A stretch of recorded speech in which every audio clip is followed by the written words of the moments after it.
Baik, Bismillahirrahmanirrahim. Assalamualaikum warahmatullahi wabarakatuh. Alhamdulillah, Alhamdulillahi Rabbil Alamin. Kembali kita bersyukur kepada Allah Subhanahu Wa Taala yang masih terus memberikan kita kesehatan, kesempatan untuk dapat bertemu di ruangan virtual ini dalam rangka berbagi melalui channel YouTube saya Rizky Andana Pohan. Baik rekan-rekan sekalian, teman-teman, sahabat bimbingan dan konseling Indonesia, seperti biasanya ya, setiap 2 hari 1 kali saya mengupload video untuk berbagi mengenai info-info bimbingan dan konseling. Pada kesempatan kali ini saya akan melanjutkan nih. 3 hari yang lalu saya sudah share mengenai ekuivalensi jam masuk kelas bimbingan dan konseling di luar kelas. Nah, jadi pada kesempatan kali ini kita akan membahas materi yang begitu juga menarik dari sisi peraturan dan kebijakan mengenai sarana dan prasarana bimbingan dan konseling. Bagaimana sih standar minimalnya? Kemudian fakta dan kenyataannya berdasarkan hasil riset kami dengan Pak Marimbu. Nanti kita akan lihat bagaimana sih realita keadaan daripada sarana dan prasarana bimbingan dan konseling di Indonesia. Jadi hasil riset kami itu nanti pada sekolah SMP, SMA, dan SMK negeri di Indonesia. Bagaimana keadaannya nanti kita lihat. Oleh sebab itu yang pertama kita bahas adalah mengenai standar minimal sarana dan prasarana bimbingan dan konseling di sekolah berdasarkan Permendikbud nomor 111 tahun 2014 mengenai bimbingan dan konseling pada satuan pendidikan dasar dan menengah. Baik, kita lihat saja. Di sini silahkan nanti saya cantumkan linknya ya, Permendikbud nomor 111 tahun 2014. Kita akan membahas mengenai sarana dan prasarana. Yang pertama fokus kita adalah ruang bimbingan dan konseling. Jadi diharapkan bimbingan dan konseling itu kan memiliki ruangan yang khusus yang dilengkapi dengan beberapa ruangan-ruangan lainnya maupun perabotan-perabotan lainnya yang mendukung pelayanan bimbingan dan konseling secara maksimal. Di situ nanti ada standar ukurannya, jenis ruangan apa aja yang ada.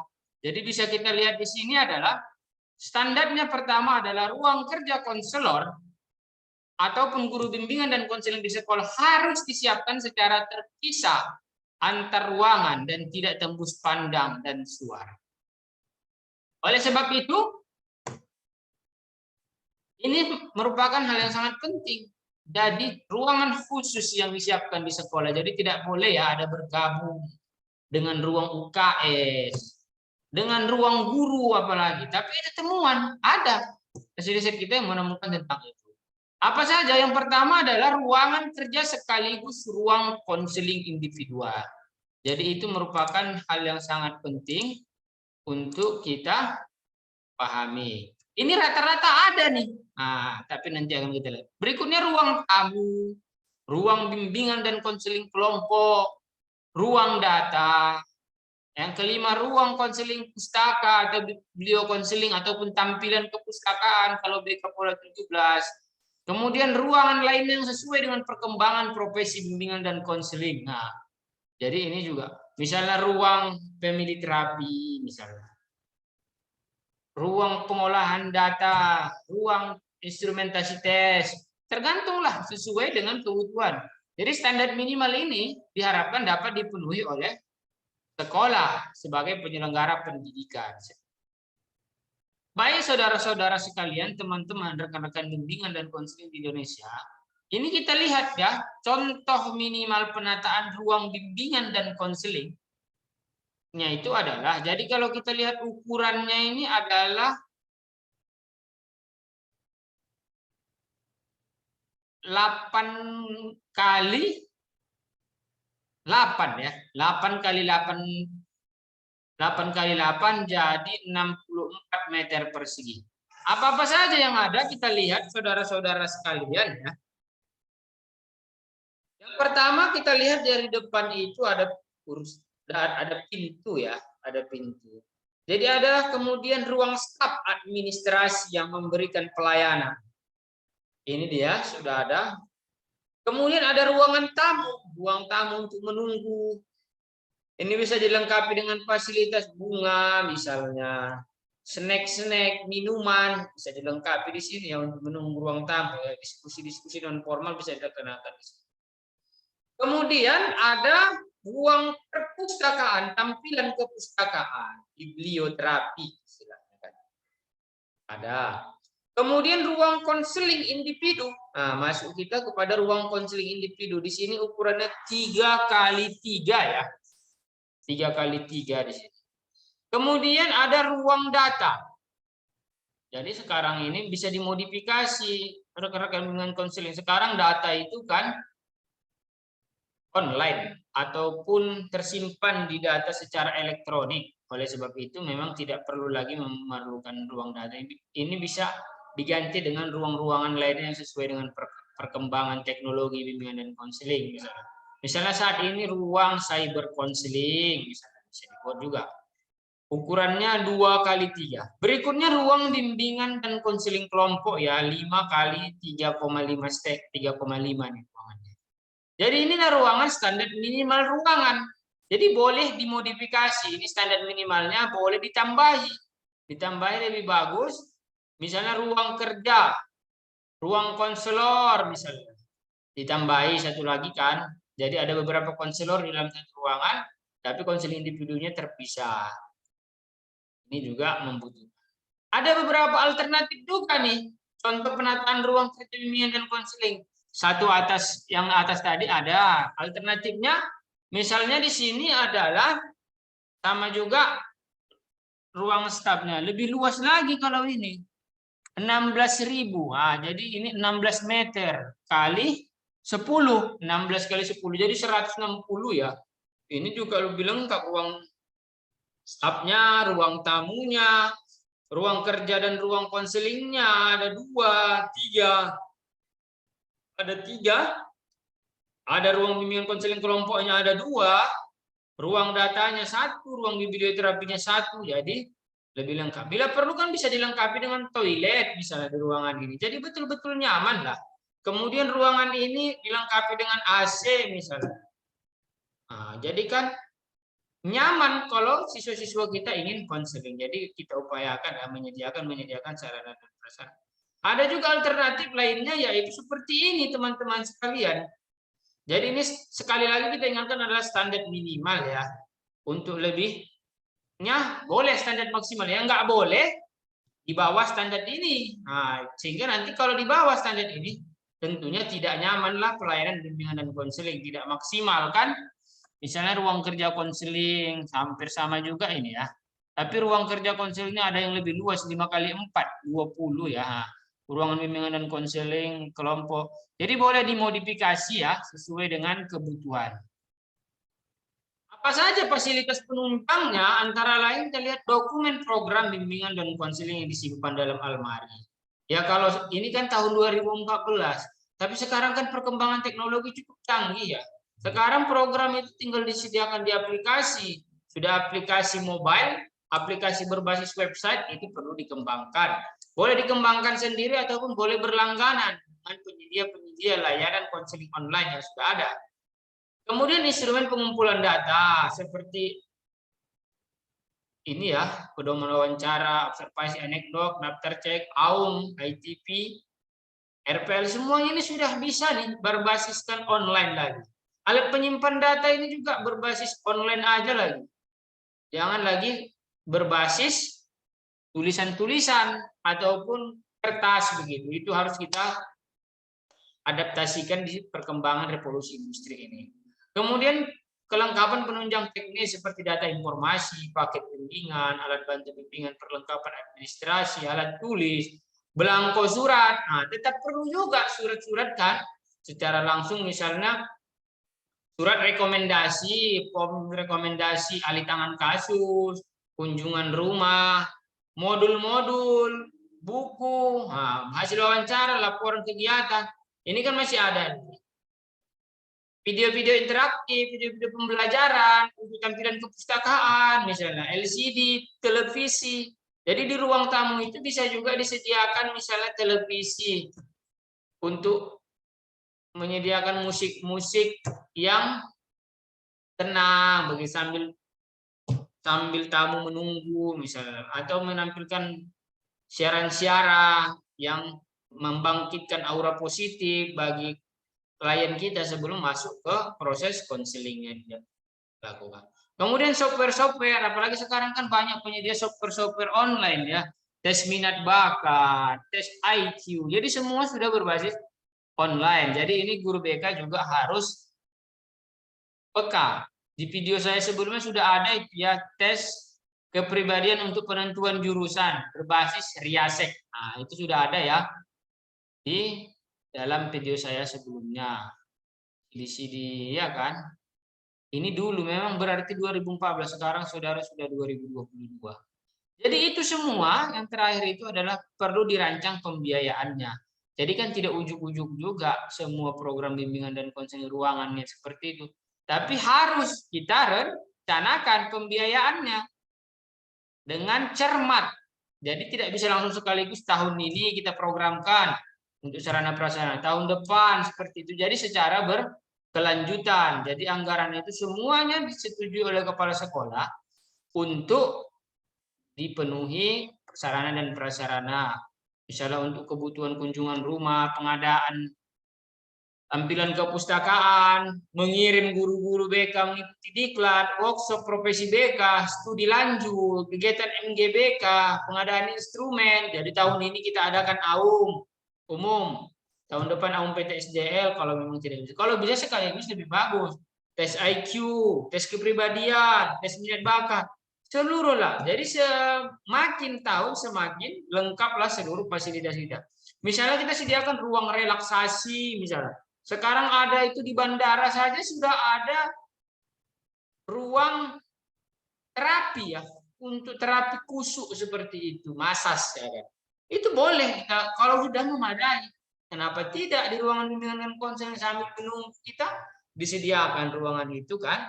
Oleh sebab itu sumber ini dari rencana kegiatan anggaran. Jadi seorang guru bimbingan dan konseling harus menyiapkan anggaran-anggaran ini yang memungkinkan mengakses dana itu dari berbagai pihak yang dialokasikan melalui kepala sekolah, komite sekolah.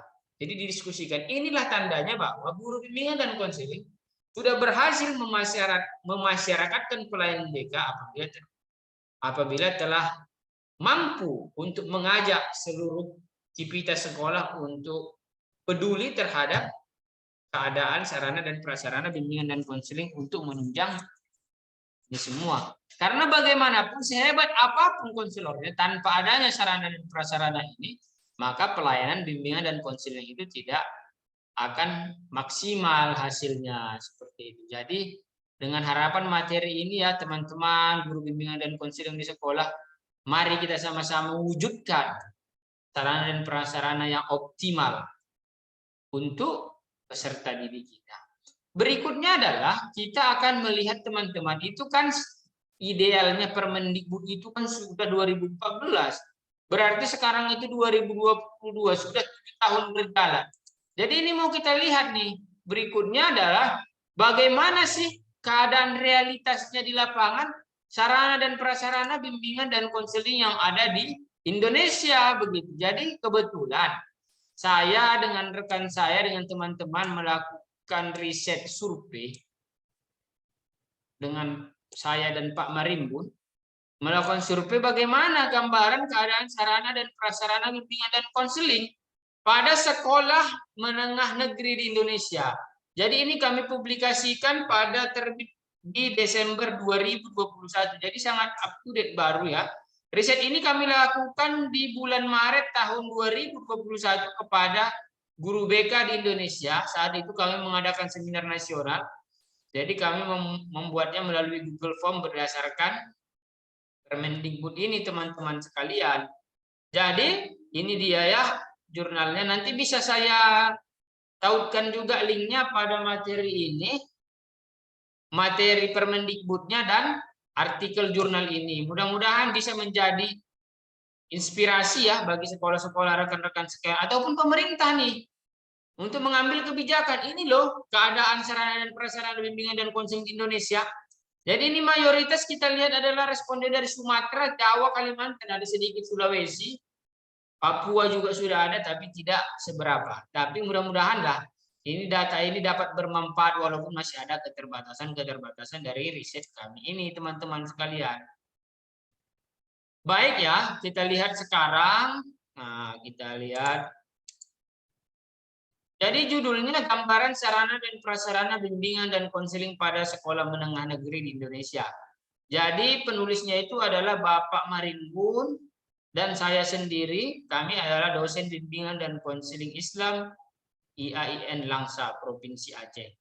Jadi kami submit artikel ini tanggal 11 Oktober, diterima tanggal 28 November dan publis tanggal 31 Desember 2021. Jadi di sini dijelaskan bahwa basis survei kami adalah Permendikbud nomor 11 tahun 2014.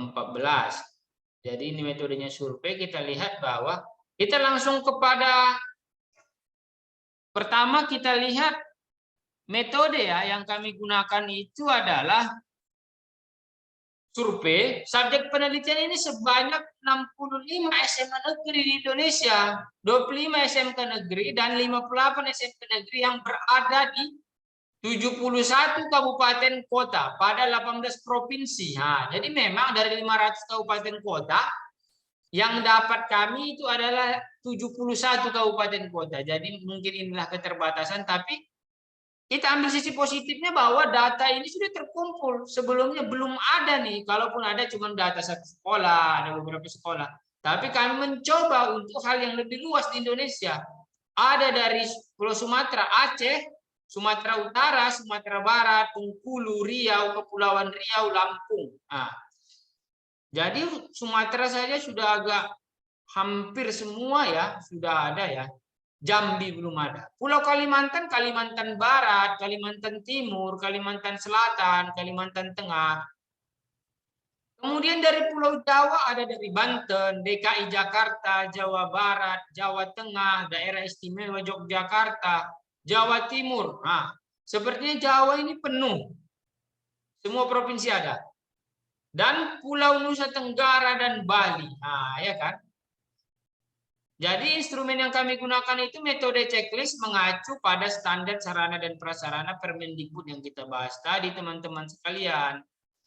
Jadi hasilnya apa yang kita lihat? Nah, ini kami jelaskan bahwa ini kami laksanakan pada bulan April tahun 2021 ketika pelaksanaan Seminar Nasional Manajemen BK di Satuan Pendidikan dan Perguruan Tinggi yang dilaksanakan oleh APKIN Kota Langsa. Jadi kami itu sebagai panitianya ya, jadi kami gunakan angket ini untuk penugasan-penugasan guru BK. Alhamdulillah dapat datanya untuk kita dapatkan pada hari ini.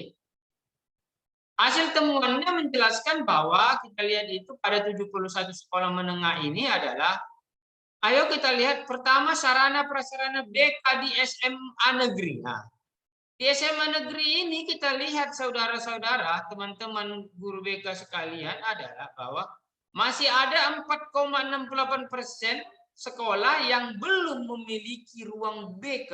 Ini kan masih ada ternyata. Padahal sekolah negeri loh. Nah, kan? Kemudian datanya 20,31% yang belum memiliki ruang khusus konseling individu. Nah, 4% nggak memiliki ruang BK secara khusus, 20% punya. Dari 100% itu semua punya ruang BK, tapi ada 20 yang tidak memiliki ruang khusus konseling individu. 10% belum memiliki ruang tamu. Waduh, ini kan. Kemudian 39% belum memiliki ruang bimbingan dan konseling kelompok. 31% belum memiliki ruang data. 31% belum memiliki ruang tampilan kepustakaan. Bayangkan. Berarti hampir 30-an% belum memiliki sarana prasarana yang maksimal sesuai dengan standar nasional pendidikan di Indonesia ya. Gimana dengan SMK, teman-teman sekalian? SMK kita lihat. SMK bahwa sarana prasarana konseling SMK sudah memiliki ruang BK 58% belum memiliki ruang khusus bimbingan dan konseling. Nah, Jadi hampir 100% itu seluruhnya sudah memiliki ruang bimbingan dan konseling. Tapi 58% belum memiliki ruang khusus konseling individu. 52% sekolah SMK di Indonesia yang SMK negeri itu belum memiliki ruang tamu. 67% belum memiliki ruang bimbingan dan konseling kelompok. Sepertinya SMK ya, lebih dari 50% belum memiliki ruang bimbingan dan konseling kelompok. Nah, ini kita pertanyakan juga ini. 35% belum memiliki ruang data. 82% belum memiliki ruang biblio konseling. Nampaknya SMK agak memprihatinkan ya, SMK negeri dibandingkan dengan SMA ya. Oke. Berikutnya kita lihat di SMP. Di SMP kita lihat data SMP. Pada data ini kita lihat 8,7% belum memiliki ruang BK. Belum memiliki ruang BK nih, 8%. 52% belum memiliki ruang khusus bimbingan dan konseling. Waduh, hampir 50% SMP ya belum memiliki ruang BK ya. Kemudian 21% belum memiliki ruang tamu. 64% belum memiliki ruang bimbingan dan konseling kelompok. Ini kan keadaan nih. 64. 59% belum memiliki ruang data. Dan yang terakhir, 73% belum memiliki ruang tampilan kepustakaan, bibliokonseling. Jadi saudara-saudara, rekan-rekan, teman-teman bimbingan dan konseling di Indonesia, mudah-mudahanlah ini hasil daripada riset kami ini menjadi inspirasi, menjadi titik tolak, menjadi introspeksi bagi kita bimbingan dan konseling di Indonesia. Dan kepada pengambil kebijakan, ini loh data real yang kita dapatkan. Ternyata seperti ini. Begitu pentingnya bimbingan dan konseling, tapi sarana dan prasarananya juga belum maksimal. Hampir seperti itu keadaannya ya. Yang paling mengkhawatirkan kita adalah ruang bimbingan dan konseling kelompok ya. Ini ada hampir 50% yang belum memilikinya. Oleh sebab itu teman-teman sekalian, sekali lagi ini tugas kita, mari sama-sama kita terus berjuang mengingatkan, memprogramkan sarana dan prasarana bimbingan dan konseling ini agar bimbingan dan konseling di Indonesia dapat memberikan pelayanan yang maksimal dengan terlengkapinya sarana dan prasarana bimbingan dan konseling. Sekali lagi kita berharap juga nih kepada pemerintah, Kementerian Pendidikan dan Kebudayaan, Kementerian Agama, pemerintah daerah, mohonlah kiranya untuk memperhatikan bimbingan dan konseling, terutama sarana dan prasarananya. Minimal standar minimal inilah kita penuhi. Nanti kalau terpenuhi, mudah-mudahan standar yang lebih tingginya akan dapat mudah kita capai. Itu harapan besar kami sebagai peneliti ya. Saya dan Pak Marimun di perguruan tinggi ini. Jadi kita mencoba untuk melihat data ini. Dan data ini juga, riset-riset kami ini juga ada keterbatasan. Jadi mohon maaf juga kalau ada hal-hal yang kurang berkenan, yang kurang tepat, mohon kiranya dapat diberikan komentar yang membangun lah istilahnya kan. Begitulah. Mungkin demikian saja ya diskusi kita pada hari ini, mudah-mudahan bermanfaat. Nanti mudah-mudahan bermanfaat bagi rekan-rekan guru BK. Mohon maaf apabila ada kekurangan dan keterbatasan. Ini merupakan media berbagi ya, bukan berarti saya juga lebih mantap, lebih pandai, bukan ya. Ini semuanya adalah usaha dan apresiasi kita untuk mewujudkan pelayanan bimbingan dan konseling yang maksimal untuk kesiapan generasi kita di 2045.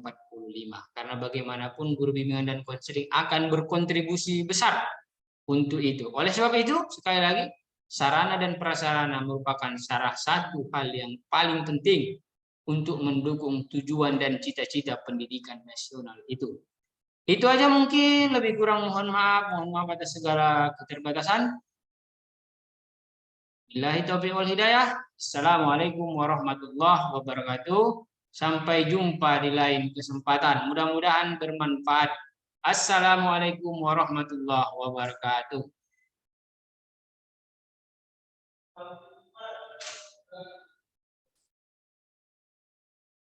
Baik, terima kasih.